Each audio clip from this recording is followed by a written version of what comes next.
Eh, bueno, lo primero hace poco hablando con un amigo que es abogado y se dedica al derecho colectivo, me decía que estamos hablando sobre el crecimiento de los delegados combativos, de los sindicatos combativos, y me decía que un aspecto que no se suele tener muy en cuenta, a su entender, era todos los fallos de la Corte de reinstauración de delegados combativos echados, porque me decía, por ejemplo, en los 90 te echaban, a lo sumo te pagaban o no, pero el rol de la justicia, de estos fallos judiciales, tiene un cierto impacto justamente en el crecimiento del ala más combativa del movimiento obrero, y no se le suele dar no se suele hablar del tema, no se le suele dar cierta importancia. ¿Usted coincide? Sí, creo que hay un cambio.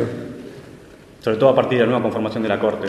Sí, hay un cambio, pero es un cambio más complejo.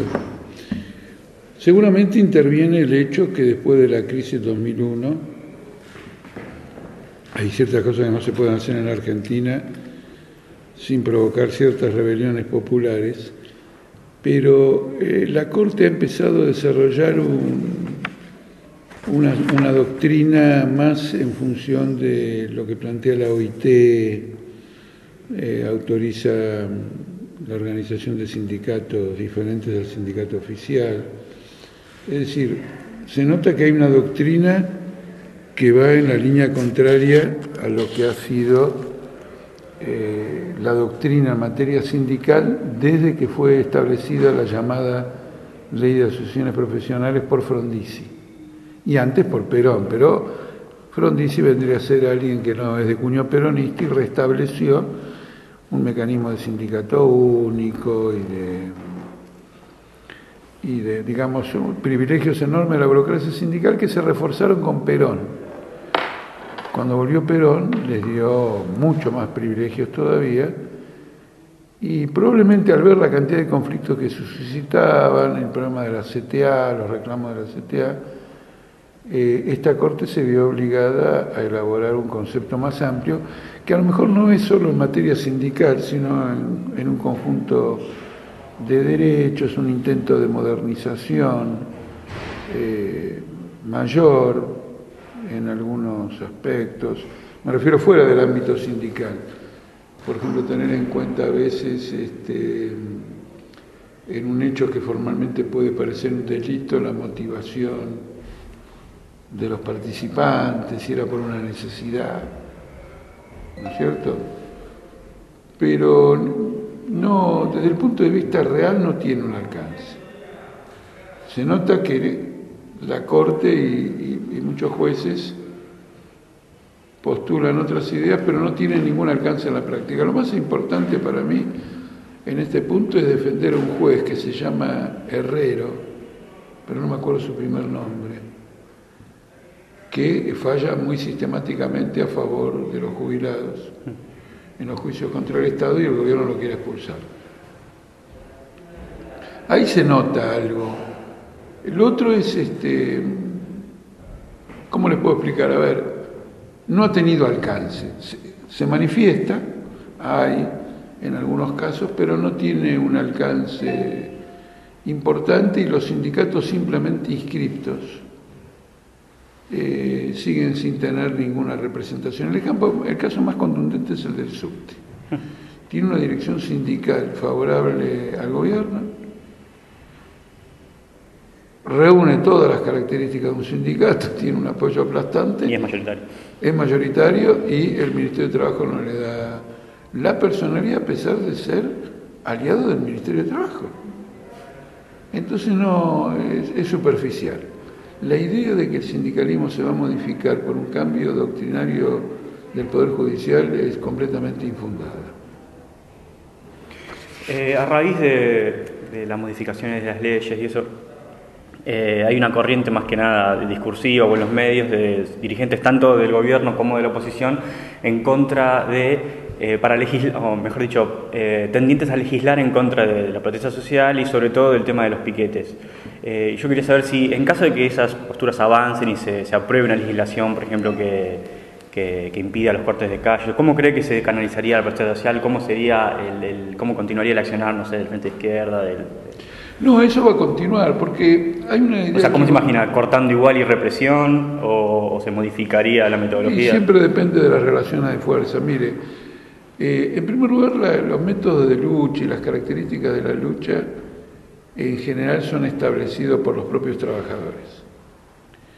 En realidad los movimientos políticos, por ejemplo el Partido Obrero, el Frente de Izquierda, pero hablemos del Partido Obrero donde puedo expresarme con exactitud, siempre busca ver cuál es la tendencia del movimiento.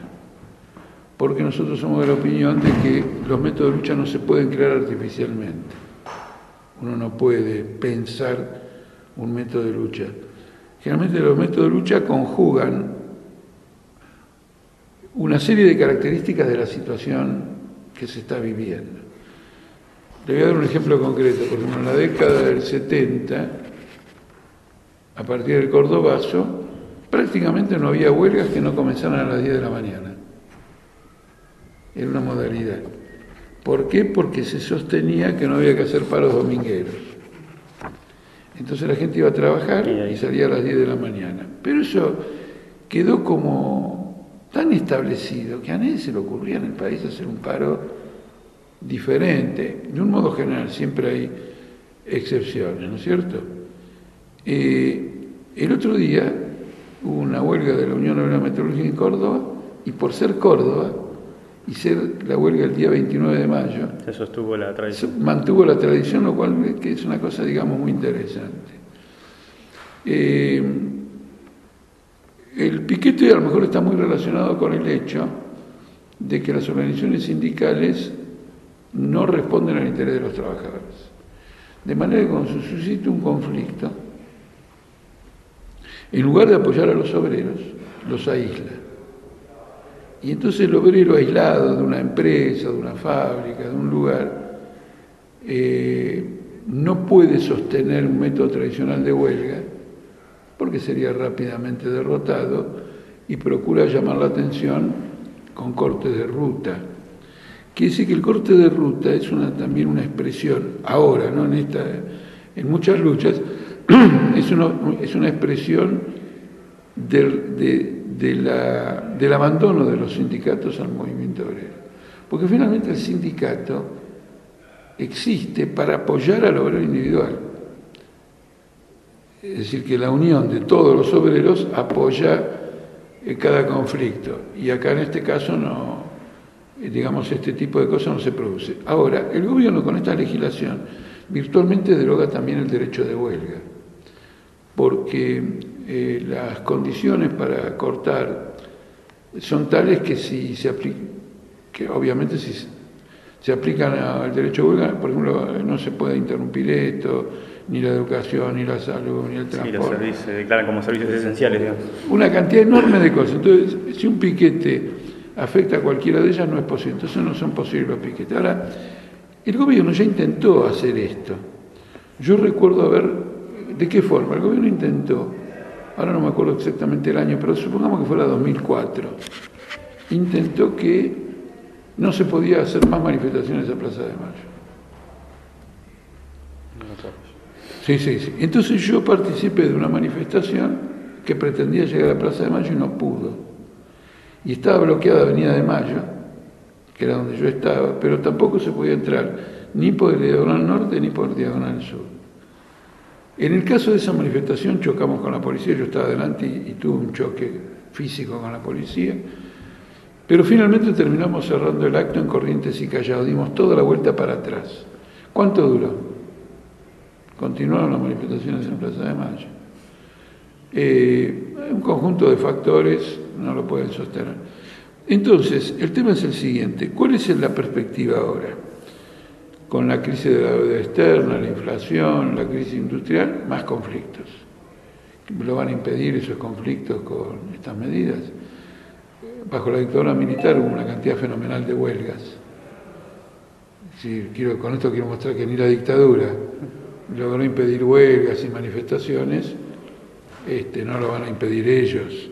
Tendrá que haber una derrota, una desmoralización en la clase obrera para que esto no ocurra, y en ese caso no sería por las medidas del gobierno, sino por un factor interno de los trabajadores. Pero todo esto es inocuo en términos de capacidad del Estado para resolver una crisis social creciente con medidas puramente represivas. Bueno, hablando de la clase obrera en su conjunto, ¿no cree que el corte de calle a largo plazo, por más que se demostró efectivo en las luchas particulares, no genera cierta alienación de una gran parte o la mayor parte de los trabajadores que se sienten perjudicados o damnificados? El típico ejemplo, no me dejan llegar a trabajar. O, por ejemplo, un paro de colectivos. Claro, por ejemplo.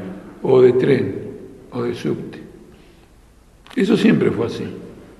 Pero en el balance general, lo que termina imponiéndose es si esa lucha fue victoriosa o no. Porque yo siempre le digo a la gente de clase media que gran parte de cosas que ellos tienen es gracias a las luchas obreras. Claro, como no hacen la relación, no lo perciben, pero es objetivo. Entonces, ¿qué ocurre? Si una huelga en el subte es necesaria para los trabajadores del subte, porque sus reclamos van a ir a la huelga, y la huelga va a causar lo que causó. En este caso, la importancia de un partido político de los trabajadores es llevar la comprensión de los motivos a la masa popular y decirle que se solidarice y no que miren en compartimientos estancos la situación de uno y otro, porque si me cortan la luz y los vecinos salimos a la calle, ese es un corte legítimo. Ahora, si ese vecino después quiere tomar el subte y no puede porque el agravio en este caso no lo tiene el vecino sino un trabajador del subte, no sería legítimo.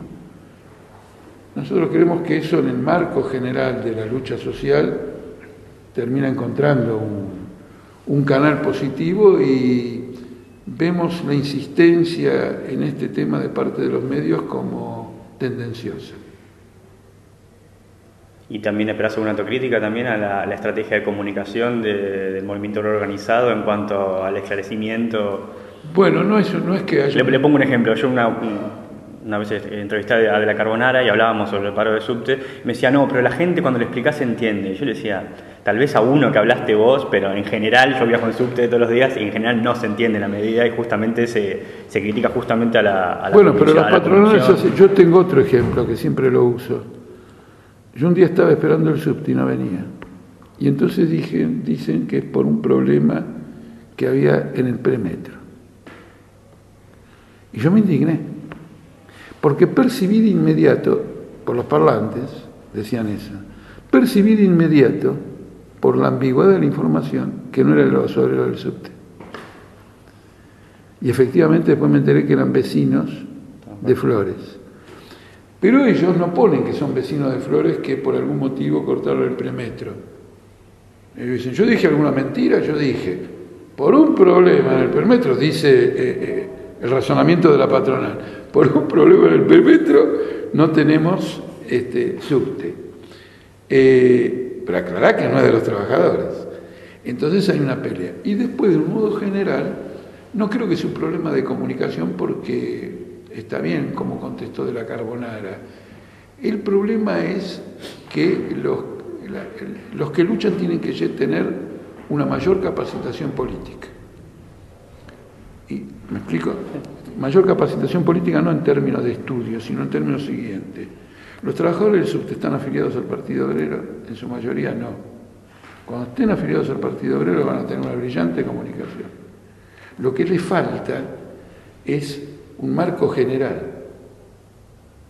para abordar a alguien de clase media. Yo voy a la televisión y explico los problemas y me sale bien, por ejemplo, de esta interferencia. Si usted no piensa que la clase media, sí, me doy cuenta de lo de la clase media, pero llamo la atención a los defectos de la clase media y agrego que yo no soy demagogo con la clase media, sino que quiero ganarla genuinamente a una causa.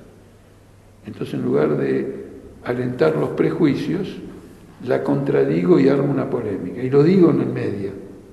Yo sé que eso a la clase media la vuelve loca. Con la nota de La Nación que salió hace poco, la que usted decía, no me importa llegar tarde por un piquete. No, esa es una tergiversación. Ah, sí. Es una tergiversación porque es una tergiversación que no es del periodista, es la tergiversación del lenguaje. Yo le pedí disculpas porque llegué tarde. Entonces ella parece que no me importa. Yo digo, no me importa llegar tarde. Él pone eso. Claro, ese es el título. Cuando el inicio de la conversación es perdóname por llegar tarde. Y entonces le digo, lo que pasa es que estaban haciendo obras y no te avisan una cuadra antes. Y entonces me demoró todo eso. A mí no me importa que la causa de llegar tarde no sea un piquete sino una obra. También es una causa. Eso fue lo que le dije. ¿Se entiende o no? Sí. En cambio, por ejemplo, el tipo va, piquete. Ah, no, esto no puede ser. Ahora Macri está haciendo una obra que no la cuestiono, porque no conozco la obra, digamos, no la cuestiono, pero ponemos una cuadra antes y 2 cuadras antes que nos desviemos para no toparnos con la obra y terminar en cualquier lugar. Él no lo hace, eso no lo critican. Lo que yo le quise decir es que es causa reprensible la obra mal armada en mayor medida que el piquete. Eso fue lo que quise decir, no es lo que dice ahí. No. Parece. Entonces, lo que yo le digo a él, entonces, a mí no me importa si el que me jode es un piquetero o la obra. Eso fue lo que le dije. En el contexto de la conversación, en donde yo le pido disculpas, está claro que estoy aludiendo a la obra. Hablando así en términos generales, ¿qué nivel de inserción en las masas cree que logró el kirchnerismo a partir de 10 años en el aparato del Estado? Ninguno, absolutamente ninguno, por una razón. Porque, bueno, se lo voy a hacer fácil.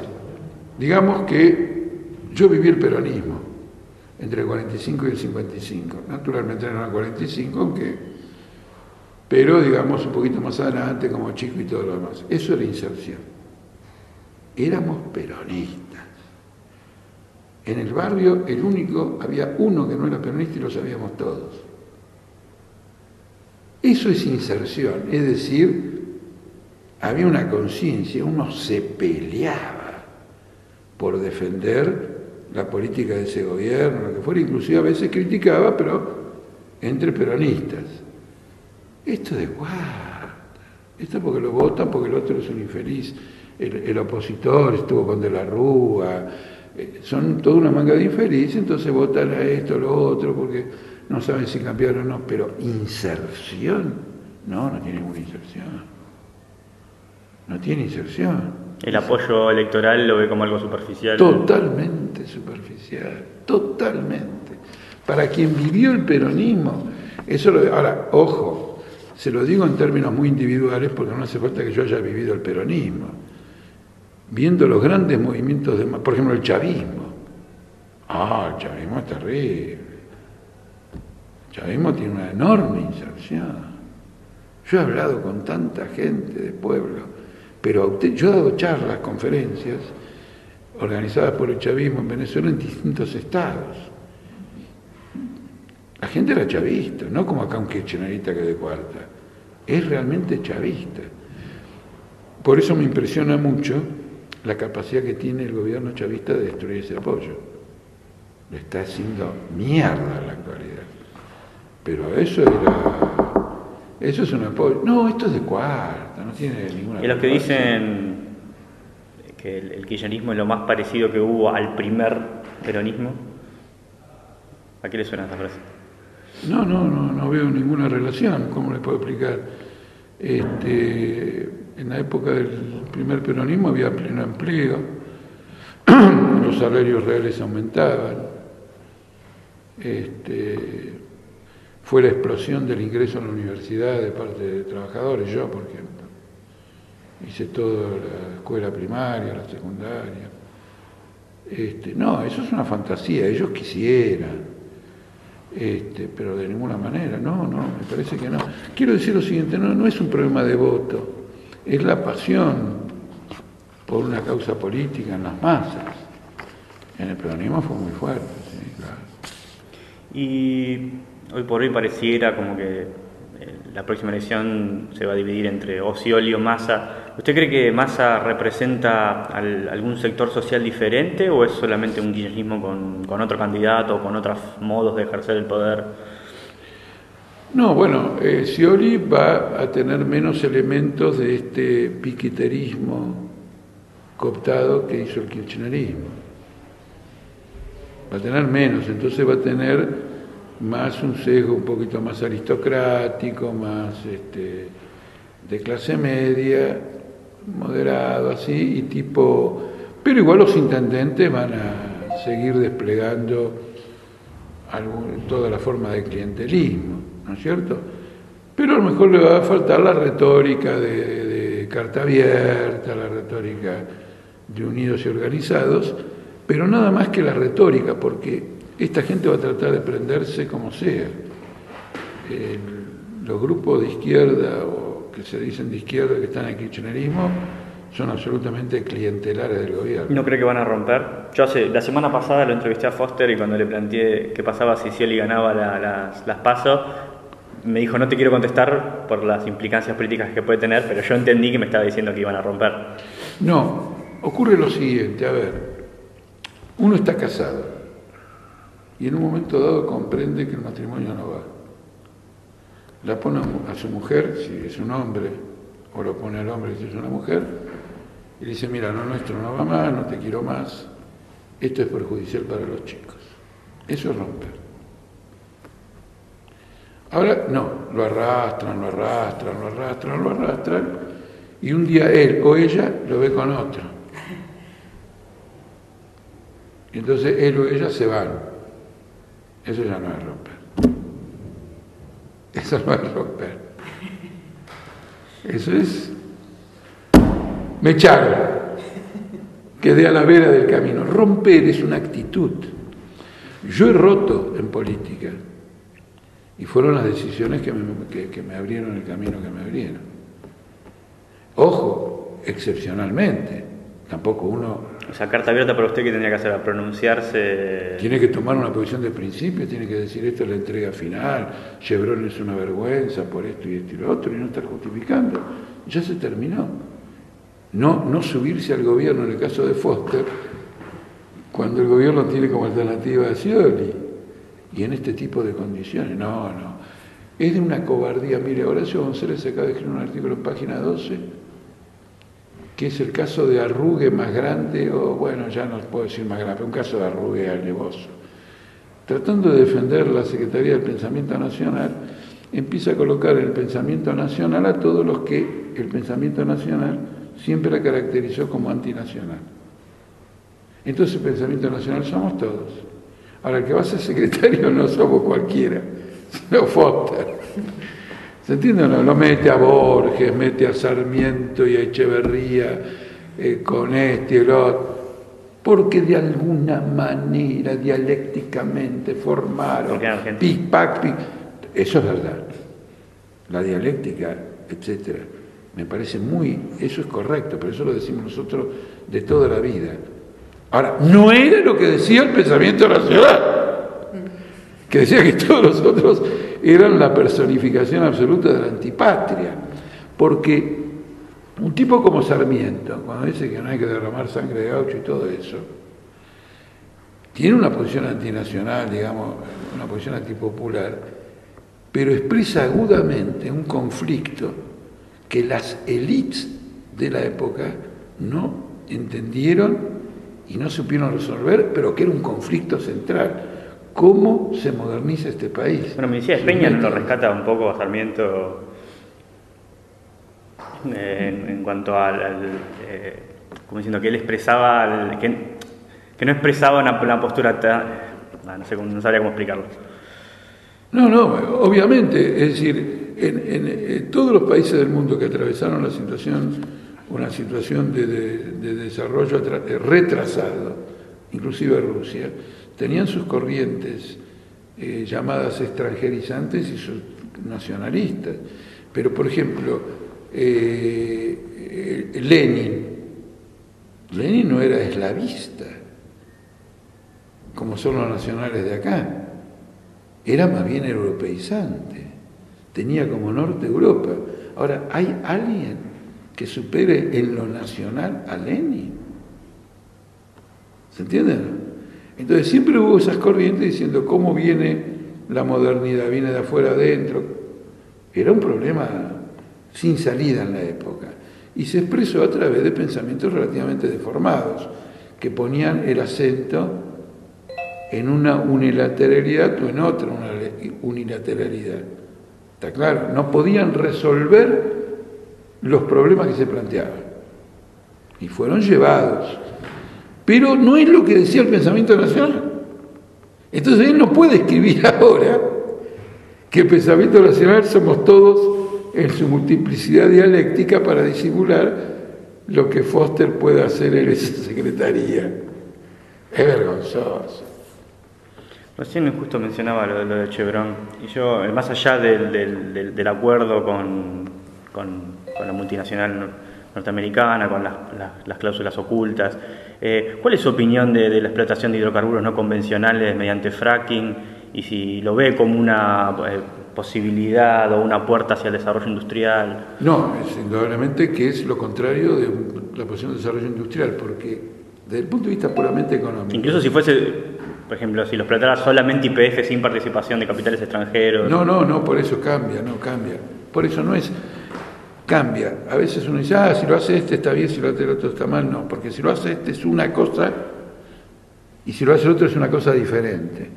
Se supone que un desarrollo sobre la base de YPF, se supone, puede no ser así, pero este es el sentido, apuntaría a que la renta minera, la renta petrolera, sea un elemento de capitalización para la industrialización del país.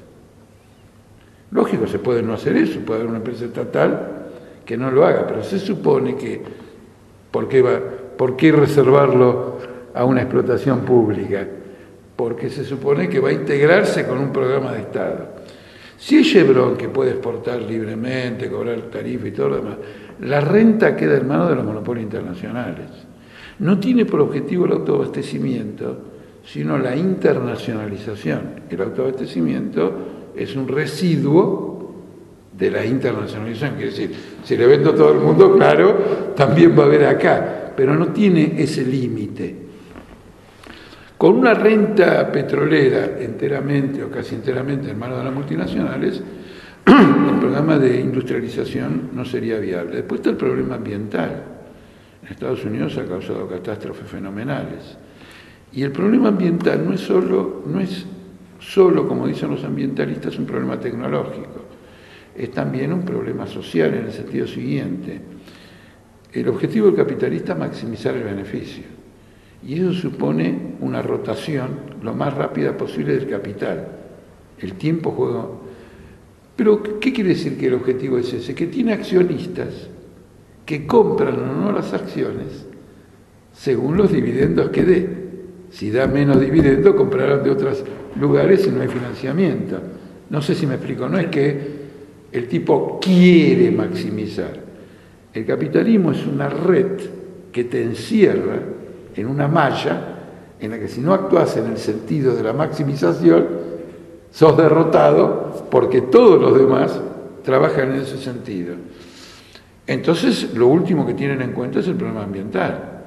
Lo tienen en cuenta dentro de ciertos límites que si son exagerados, por ejemplo, lo ocurrido en el Golfo de México con la British Petroleum, bueno, van a tener una catástrofe fenomenal y el Estado va a tener que intervenir y le va a meter una multa enorme. Por eso el pasivo ambiental no está presente. Ahora, si la tecnología permite que tengamos explotación de recursos renovables, por ejemplo, de la eólica, la solar, etcétera, hay que buscar eso. Primero porque es renovable, en cambio los hidrocarburos no son renovables. Y segundo porque los peligros o los accidentes de tipo ecológico son infinitamente menores. No existe ninguno. También es más caro igual. Es más caro, pero... Y es más a largo plazo.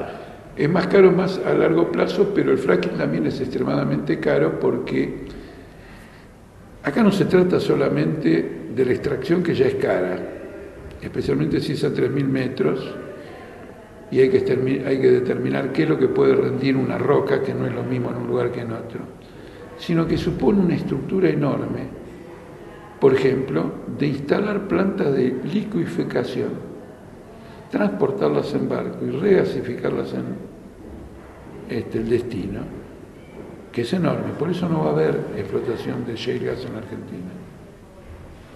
Están apuntando solamente al petróleo y no al gas. para evitar ese tipo de costo y además para no competir con Estados Unidos. Tirarían abajo el precio del gas, como ya lo está tirando abajo en cierto modo Estados Unidos. Entonces hay un precio que condiciona esta explotación. Es muy cara, esta es muy cara. La otra es más racional y después hay una experiencia que es la siguiente. Todas las industrias, todas, inclusive esta de informática, comenzaron con planteamientos caros. La razón principal no es tecnológica, la razón principal es que si el precio no es muy elevado, las inversiones iniciales no se hacen. Cuando se domina ampliamente después la industria, se produce esta fenomenal caída de precios que ahora cualquiera tiene, no sé, estos aparatos que se venden y se explota el servicio que brinda el aparato y no se vende el propio aparato como tal. Todo ha sido así, las primeras, no sé, ya computadoras con tarjeta y todo lo demás implicaban un costo mayor. Pero el petróleo además tiende a agotarse, así que el costo no va a bajar. Por ejemplo, en este momento Brasil está frenando planes, en particular Petrobras, en la costa brasileña, en aguas profundas, porque no le alcanza con el precio internacional existente. Entonces, pero fuera de eso, quiero decir, es un proyecto colonial. No es lo mismo ser petrolero en Estados Unidos. Es interesante. Por ejemplo, todavía no se puede exportar el petróleo y el gas norteamericano. ¿Usted sabía eso? No. Está prohibido. Lo van a levantar. ¿Por qué está prohibido? Porque la industria norteamericana no quiere que se exporte. Quiere aprovechar el precio más barato para derrotar en la competencia industrial a Europa. Y entonces, por ejemplo... pero es una legislación actual. Es una legislación actual de la prohibición de exportar. No, hace tiempo, porque antes era peor, porque antes, como importaba, si alguien quería exportar menos, porque tenemos déficit. Viene un poco de antes, pero ahora que se planteó el problema, porque podrían exportar, además de los problemas que ya les dije antes, de instalar las plantas, regasificación, licuar, etcétera, está el problema de que la industria química y la industria petroquímica norteamericana se opone, porque dicen, con este costo del shale gas tenemos una ventaja competitiva feroz frente a Europa. Al mismo tiempo, es una presión para que Europa abra lo de ella de shale gas. Pero, por ejemplo, el hecho de que Alemania, y considero el ejemplo alemán absolutamente decisivo, y también Francia, en menor medida, pero también Francia, pero fundamentalmente Alemania, se opongan a la explotación del gas no convencional, es una demostración rotunda de que los peligros ambientales son enormes. Le cambio el tema de vuelta. No sé si escuchó la semana pasada, creo que fue el Papa que dijo, cito textual, que con este sistema económico mundial ya no se aguantaba. Yo no sé si lo toma como una reivindicación o cómo lo entendió viniendo justamente de una institución que defiende el capitalismo desde que se inventó. No, al revés. La Iglesia justamente, desde el punto de vista ideológico, nunca ha sido capitalista. Pero nunca ha apoyado proyectos alternativos tampoco. No, por eso, nunca ha sido capitalista. La Iglesia, en su tradición ideológica, es feudal. Y el capitalismo les parece, ¿cómo se llama esta? Siempre es una palabra que tengo dificultad en recordar. ¿Cómo se, a ver si puedo, no lujuria, ¿cómo es codicia. ¿Vos podés creer que la palabra codicia no se me viene nunca a la cabeza? Por algo será. Pero es impresionante, me cuesta una barbaridad. La palabra, es más, a veces para poder llegar a la palabra codicia, que yo sé que tengo una dificultad, como me resulta menos dificultoso encontrarla en inglés, la busco en inglés, la traduzco y llego al castellano. Mirá qué cosa loca. Entonces esta codicia, por ejemplo los árabes, que tienen prohibido Arabia Saudita es capitalista hasta por las orejas, le sale capitalismo por todos lados. Sin embargo, como la cuestión islámica impide el préstamo interés y se considera usura, entonces siempre ha tenido esa ideología contra el capital. Y después funcionamos como capitalistas. Pero nunca ha tenido una expresión capitalista, nunca, ahí está. La Iglesia no es liberal, es antiliberal. El capitalismo es liberal, el capitalismo es cada uno lo suyo, explota y vamos al mercado. Entonces, el Papa está haciendo demagogia con la ideología antiliberal de toda la vida de la Iglesia. Está usando ese lenguaje de que, por ejemplo, mi abuela me decía, mirá, la Biblia es totalmente de acuerdo a lo que vos pensás. Cuando yo ya ella veía que va a la izquierda, decía, si un patrón no le paga en el día la jornada a un trabajador, es castigado, Es decir, ciertas normas de justicia que bajo el feudalismo eran fundamentales, porque no eran una necesidad del sistema.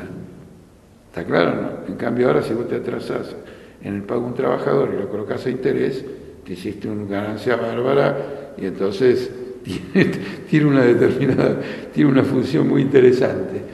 Entonces él hace lo siguiente, utiliza ese lenguaje ideológico y después le introduce la cosa criolla, porque todo lo corto. Él viene de la Argentina y entonces es muy ducho en la lucha de clases. Los últimos 60 años de Argentina no tienen parangón con otros países en materia de conflicto social. Y la Iglesia se ha dividido en numerosas tendencias ante ese conflicto social. El obispo Angelelli, no de Narváez, no, ¿cómo se llama? Narváez, el de Neuquén. Nevares, perdón, el obispo Nevares, el otro obispo, el que se retiró de la Constituyente. Él fue Nevares el que se retiró, que le dijo a Pino Solala, me voy. Sí, ¿De repudio? Me parece que sí.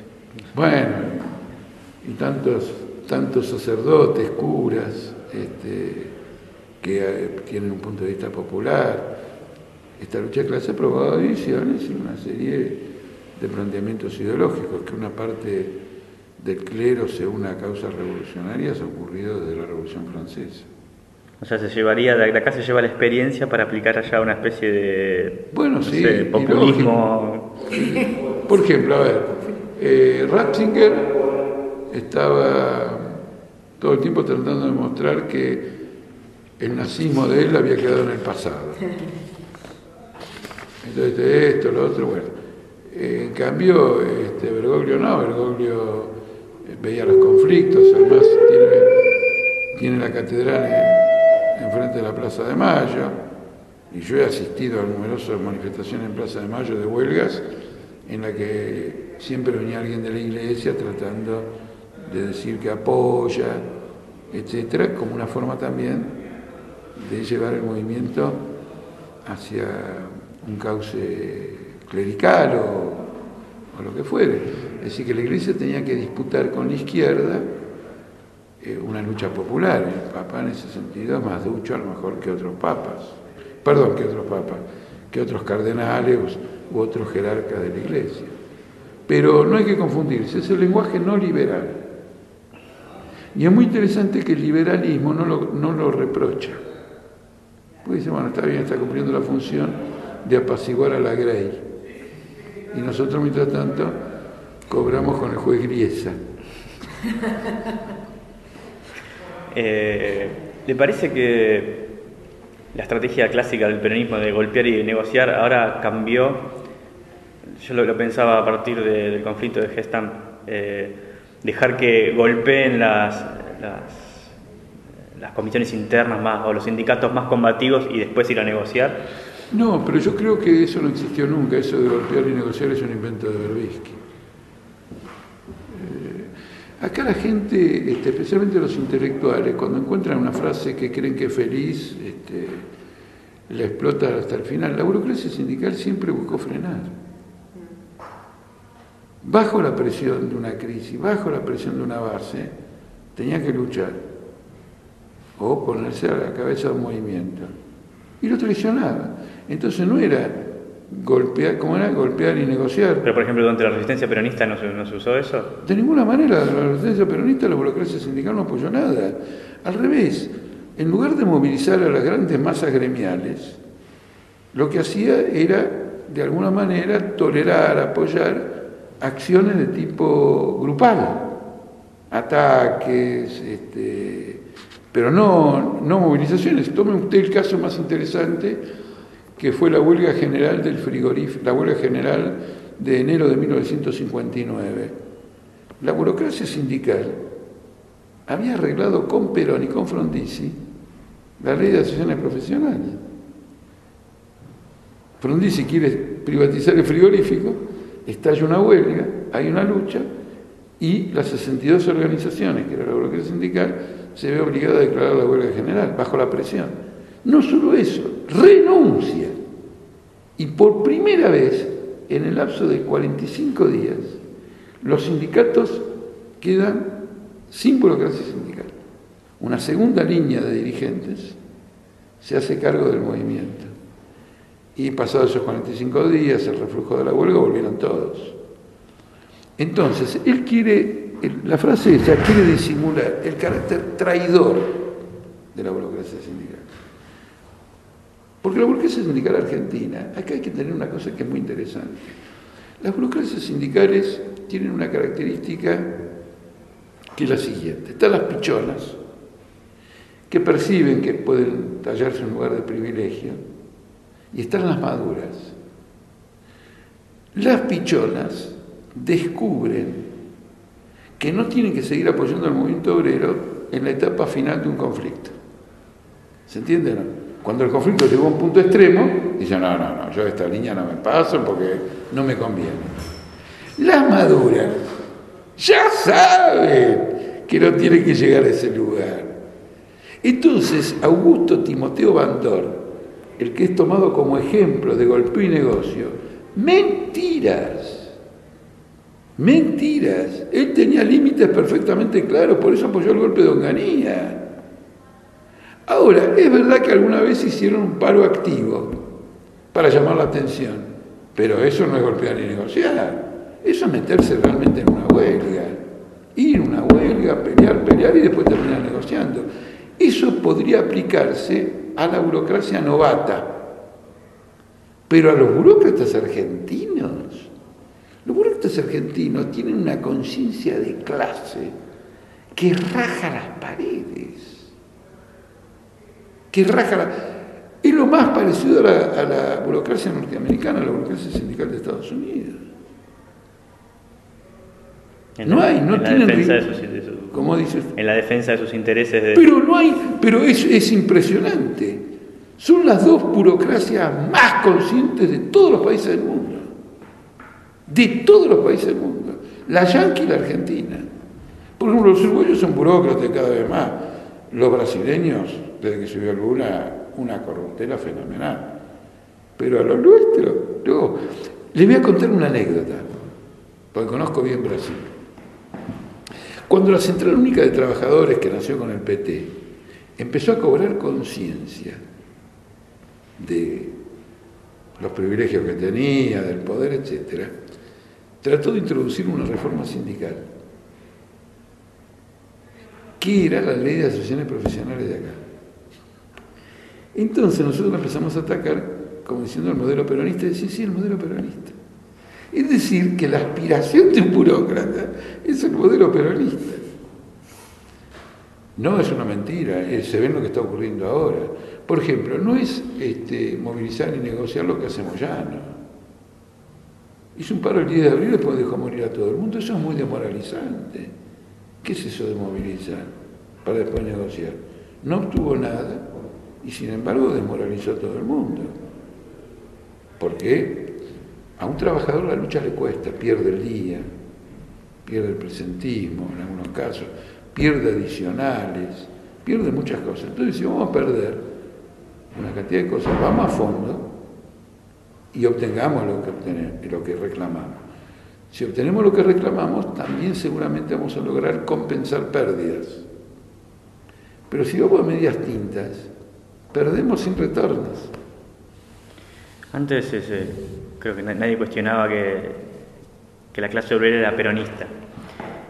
Hoy en día, si bien hay un crecimiento de la izquierda, por hablar en términos generales, tampoco se puede decir que la clase obrera es de izquierda, pero tampoco pareciera ser o seguir siendo peronista. ¿Qué es la clase obrera entonces? No, yo le voy a contar una cosa. Como yo me crié adentro de la clase obrera y además me crié adentro de gente que era peronista, éramos peronistas. Eso de que la clase obrera era peronista, yo lo digo también, pero con cierta latitud. Porque si Perón hacía algunas cosas que no nos gustaban, lo puteábamos. Y éramos todos peronistas. Es decir, la clase obrera tiene una historia lo suficientemente desarrollada como para haber conservado o haber desenvuelto un criterio de clase que incluso lo mantuvo bajo el peronismo. ¿Qué es lo que disimula este hecho? ¿Qué es lo que lo disimula? ¿Qué es lo que hace que, porque uno dice, pero esta Altamira no sabe de lo que habla, era peronista?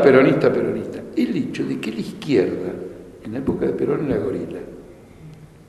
De un modo general, en los países con experiencia nacionalista, la izquierda será la izquierda de los nacionalistas, no era la izquierda de los imperialistas.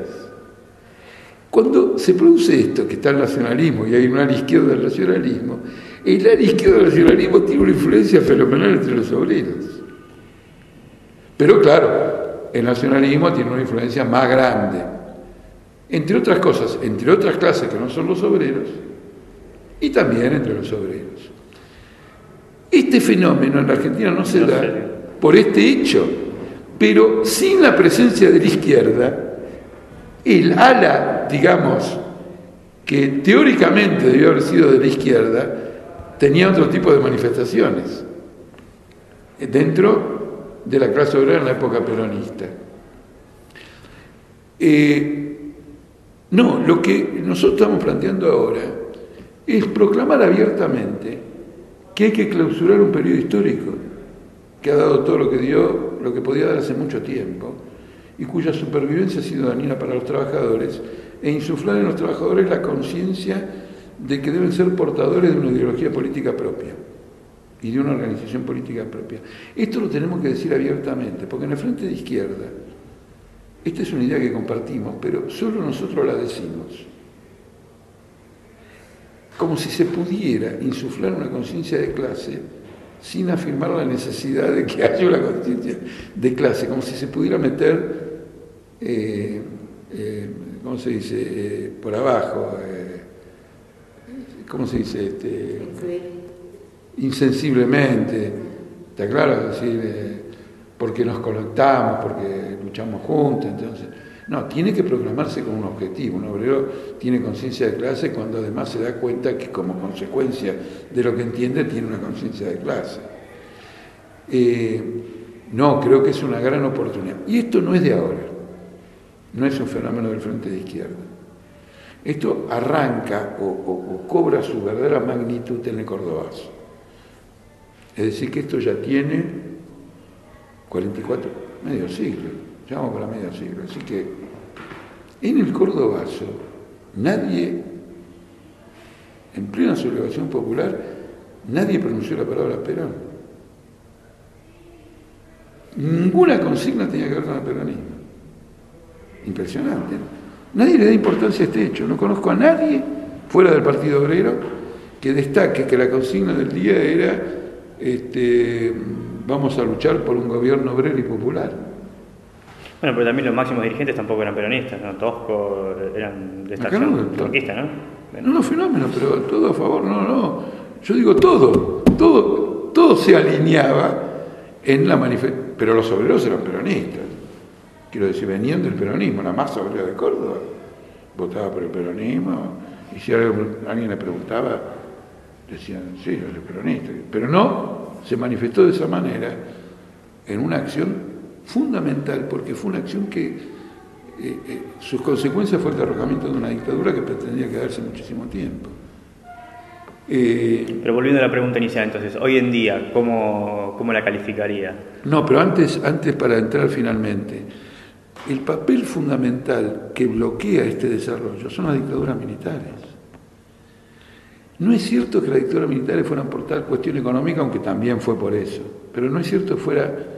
La razón de fondo era quebrar lo que era una tendencia revolucionaria en las masas y la formación de una élite de la clase obrera, los activistas, muy vasta, con ideas revolucionarias.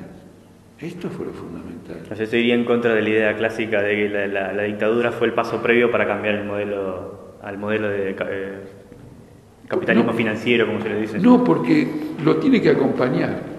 Si yo tengo que elegir un modelo, si uno tiene que elegir un modelo que sea funcional a destruir a la clase obrera, tiene que elegir el más duro, que es el liberal, una buena masa de desocupados, un capital financiero fuerte sobre el capital industrial, porque tiene que ser una estrategia integral. No es cuestión solo de mandar la policía, secuestrar personas o torturarlas y desaparecerlas en la ESMA.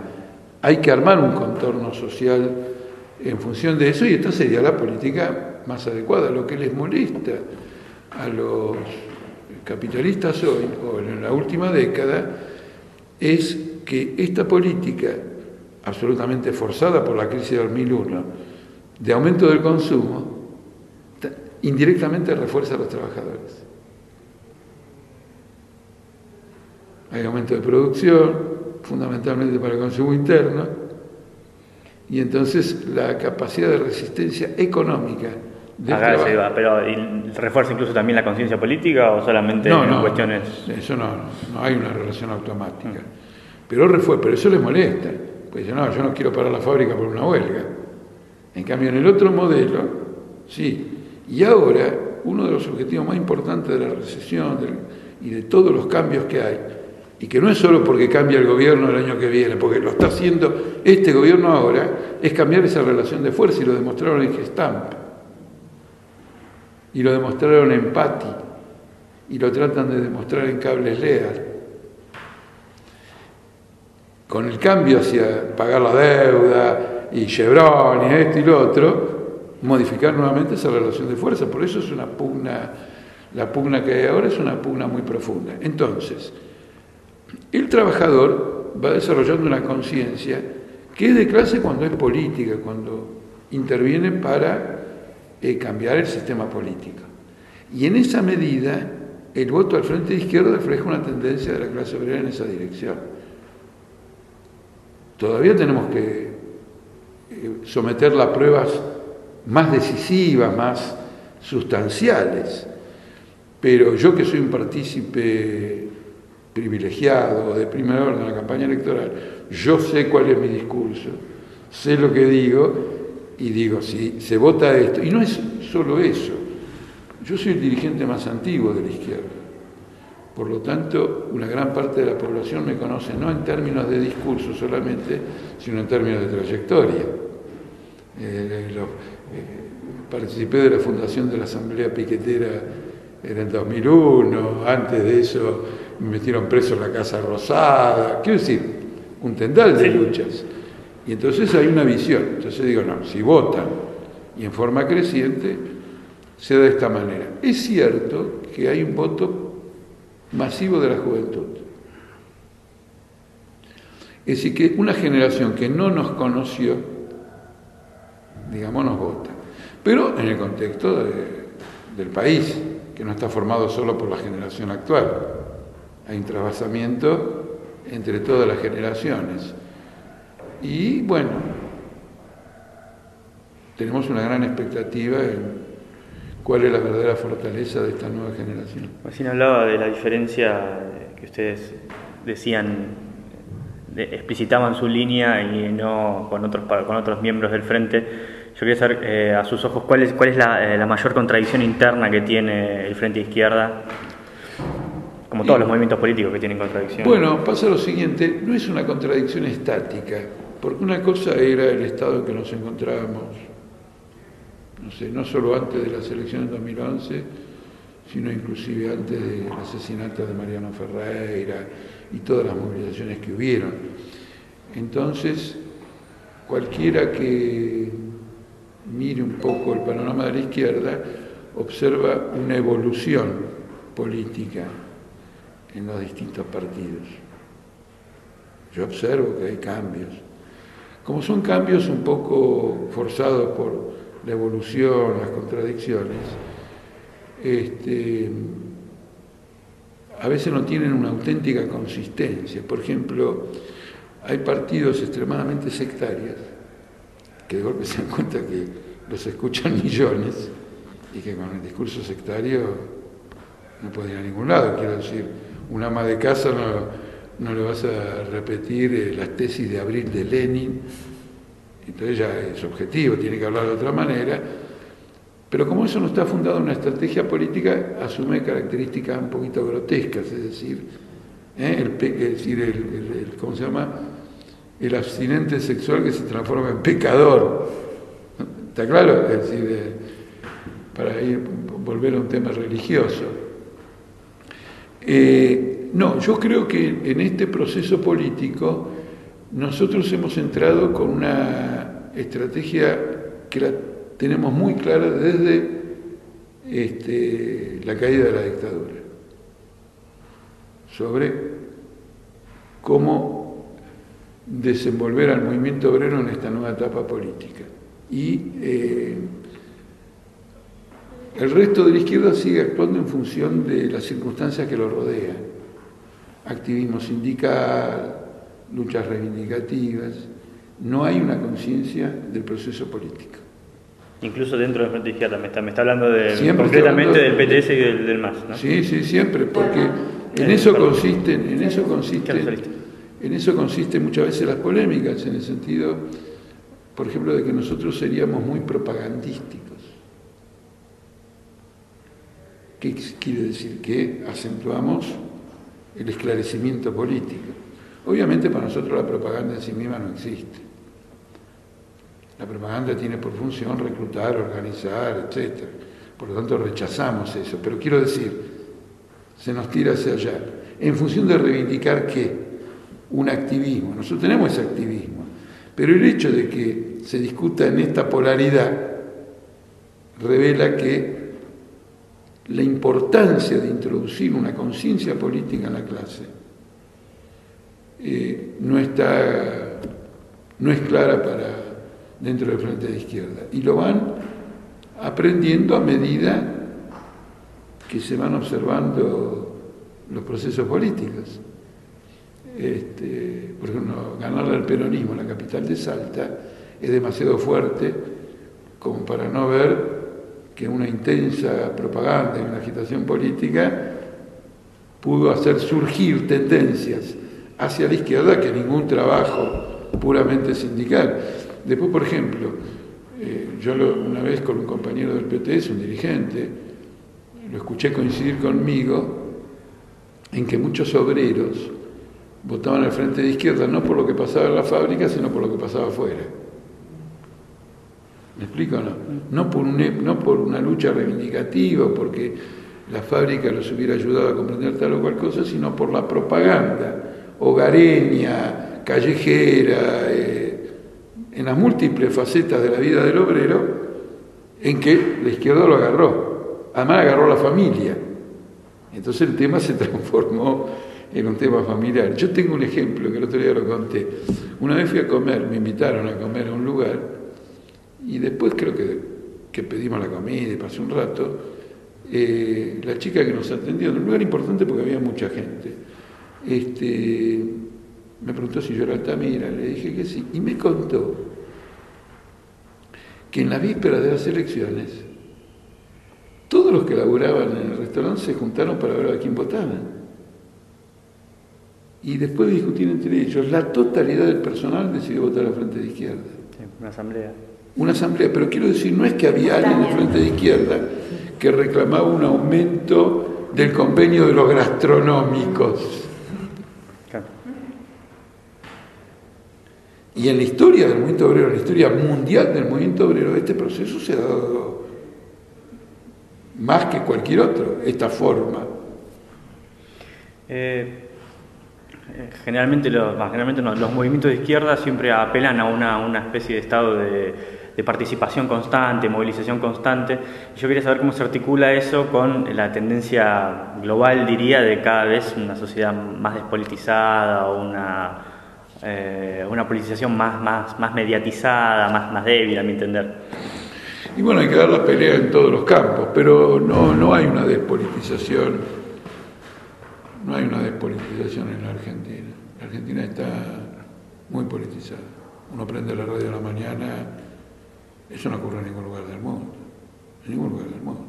Uno prende la mañana y lo tienen a noticia política durante todo el santo día. Es agobiador. Es impresionante. Yo una vez, creo, hace muchísimos años, me pareció haber percibido eso en Perú. No sé cómo es ahora Perú. Un país que tiene esa misma característica es Bolivia. Tremendamente politizado. Sí, Bolivia muchísimo. Creo que está politizado, en el sentido de que la gente participa en los programas políticos. Por ejemplo, el tema de los fondos buitres y Griesa. Hoy creo que todo el país ya sabe quién es Griesa, eso es una cosa de locos. Si lo mismo pasara en Francia no se entera nadie. Entonces hay un espíritu levantisco, pero no es todavía una conciencia de clase, en el sentido de que el empantanamiento de este país reclama el desplazamiento de los capitalistas del poder. Han llevado a la Argentina a la ruina completa y tienen que ser expulsados del poder político. Y la última, y vamos al cierre. ¿Qué ejemplo toma como de economía planificada o de alternativa a los capitalistas en el poder que haya sido exitoso o el que haya sido menos? No, todas son numerosas. Primero, por lo siguiente. O sea, ¿cuál es, cuando usted piensa, si yo llego, el Frente de Izquierda llega al gobierno, ¿qué tipo de, más allá de las medidas concretas que todos conocemos? No, pero quiero decir lo siguiente, después de la guerra, casi todos los países del mundo adoptaron alguna forma de planificación. Obviamente no era una planificación socialista, etcétera, pero hay que preguntarse acerca de este hecho de que entendieron algo contradictorio con el capitalismo. Que había que empezar a planificar, que había que determinar ciertas áreas bajo la presión de una crisis social muy aguda originada por la guerra. Y en muchos aspectos fueron más eficaces. Por ejemplo, tomamos un caso concreto. Yo me acuerdo una vez, en los años 70 estuve en Londres y estaban muy orgullosos de que tenían un sistema de seguridad social from cradle to tomb. Desde, la cuna a la tumba. Por los gobiernos laboristas. A ver, no digo que nosotros vamos a hacer una planificación como ese gobierno capitalista, pero ya demostraba una superioridad. Primer punto. Segundo punto, y es un tema que me vino a la cabeza en el último tiempo acá en la Argentina, con el asunto de la falsificación del INDEC. No se puede hacer nada si no tenemos estadísticas fiables. El primer plan quinquenal ruso se hizo sin una estadística. Ojo, un éxito descomunal. Permitió resolver una crisis entre el campo y la ciudad, no resolver, en realidad no resolvió, sino empezar a encarar una crisis que después el estalinismo la degeneró. Y permitió reconstruir la industria. Por primera vez la industria empezó a sobrepasar los niveles anteriores a la guerra mundial. Y el caso ruso es interesante porque es el país que peor preparado estaba para la planificación. No tenía industria, pocos obreros, mucho campesino. Y sin embargo hizo milagro la planificación. La planificación siempre es un método superior. Pero después, digamos, la economía rusa, a pesar de que logró grandes éxitos como, no sé, por ejemplo, el plan espacial, terminó colapsando. Pero yo defiendo. Terminó teniendo crisis de su consumo. Sí, pero yo defiendo la planificación de la que le hablaba.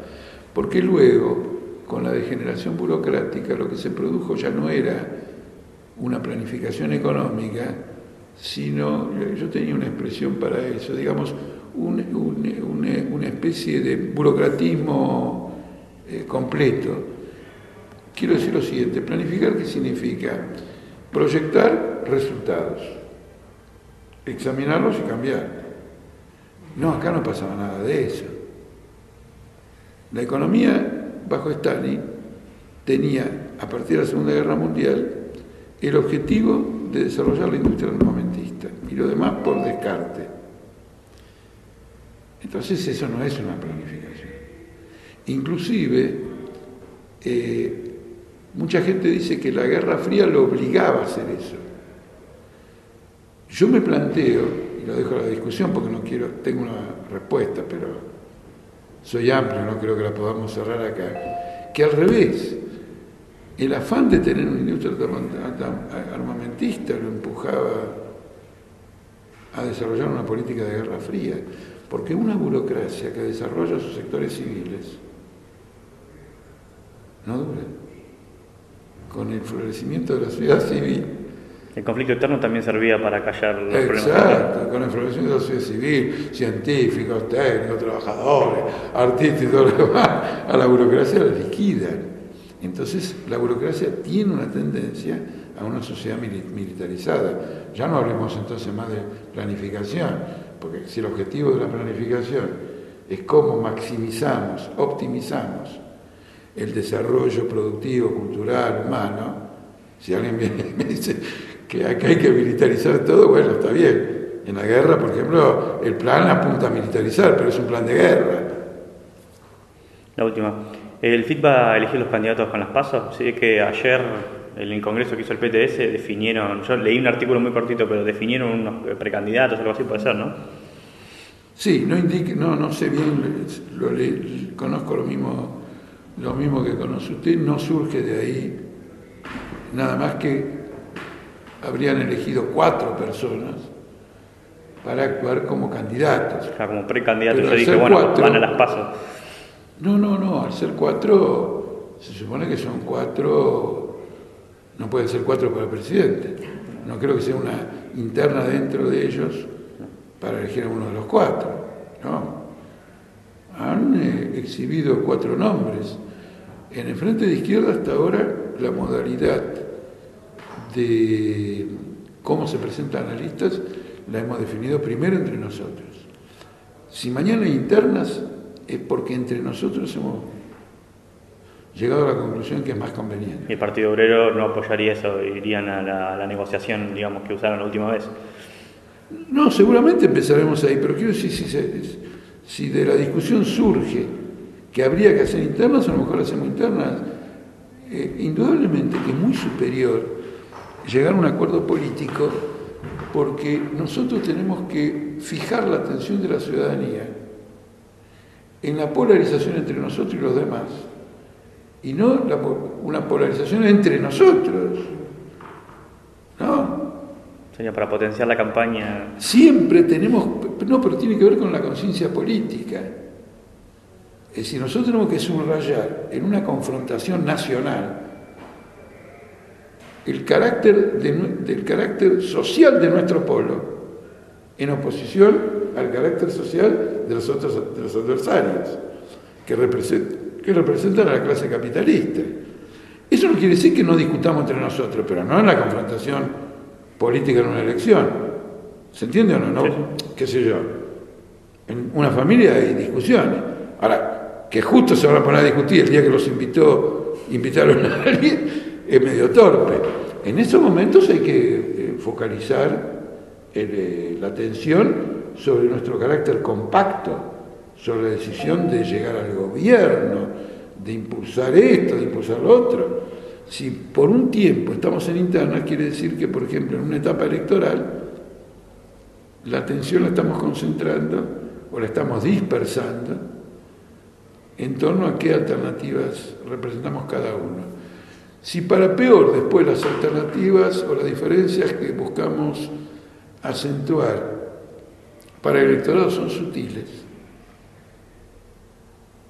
es mortal.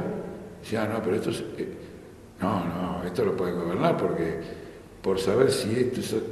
Que a lo mejor es muy importante la diferencia, pero para la masa es sutil. No, de ahí el reclamo siempre de por qué no se une toda la izquierda. Por eso, para la masa es sutil, porque una cosa es lo que discute la élite política de la clase obrera. Digo élite para resumir, no quiero decir que sean potentados, quiero decir la parte más clarividente, la más sacrificada, lo que discutió, otra cosa es lo que se discute en el conjunto de la masa. Entonces, una buena política electoral es que aparezcamos siempre en bloque peleando contra nuestros adversarios. Eso es lo mejor. Pero bueno, cuando a veces no se puede obtener lo mejor, se va a lo bueno. Me robo más tiempo. Me robo más tiempo. Me robo más tiempo. Me robo más tiempo. Me robo más tiempo.